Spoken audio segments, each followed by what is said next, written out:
কিন্তু দুঃখের সাথে বলতে হয় এত কিছুর পরেও আমাদের মাথায় কেমন যেন ঢুকে না। শিয়াল আর কি গাধাকে সিংহের কাছে পাঠাইছে। সিংহ কয়েকদিনের জন্য বেড়াতে যাবে, তোমাকে এই বনের রাজা বানাবে, তো তোমাকে ডাকতেছে, তুমি যাও। সিংহের কাছে গাধা যাওয়ার সাথে সাথে সিংহ অমনি হামলা করে প্রথমেই কি করছে, কান ধরে বলছে, কান একটা ছিঁড়ে গেছে।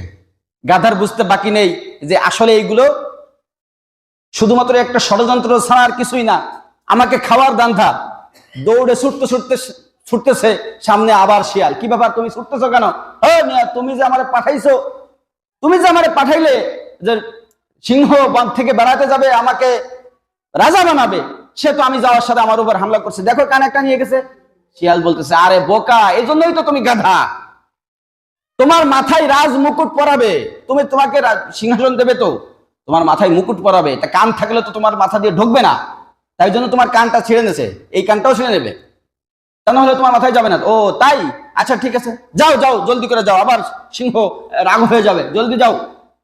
গাধা আবার ফিরছে। গাধা আবার কোথায়?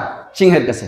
যাওয়ার পরে সিংহ আবার থাবা দিয়ে এবার লেজ ধরা পড়ছে, লেজ কেটে থেকে গেছে। আবার দৌড়ে ছুটতে গাধা ছুটতেছে সামনে আবার শিয়াল। কি ব্যাপার, তুমি আবার আসলে যে? বলতেছে, তুমি আমাকে বারবার ভুল বুঝায় পাঠাচ্ছ, সিংহ তো আমাকে খাবে, সে তো আমাকে রাজমুকুট পরাবে না, সে তো আমাকে রাজত্ব দেওয়ার জন্য ডাকতেছে না, সে তো আমাকে কি করবে, খেয়ে ফেলবে, সেজন্যই সে আমার উপর হামলা করলো, দেখো লেজ নিয়ে গেল। বলতেছে, এই জন্যই তো বলি তুমি গাধা, তোমার মাথায় দেখি কিচ্ছু নাই, আরে তোমাকে সিংহাসনে বসাবে, এত বড় লেজ থাকলে সমস্যা হবে, তাই তো তোমার লেজটা কেটে নিছে, তাই নাকি? তাহলে ঠিক আছে, আবার যায়, আবার যাও।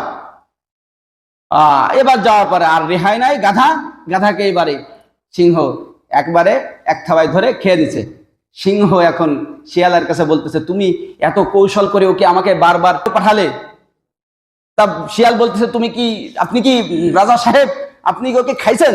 হ্যাঁ খাইছি, খুব মজা করে, কিন্তু সব জিনিস পাইলাম, তো একটা জিনিস পাইলাম না। কি পান নাই?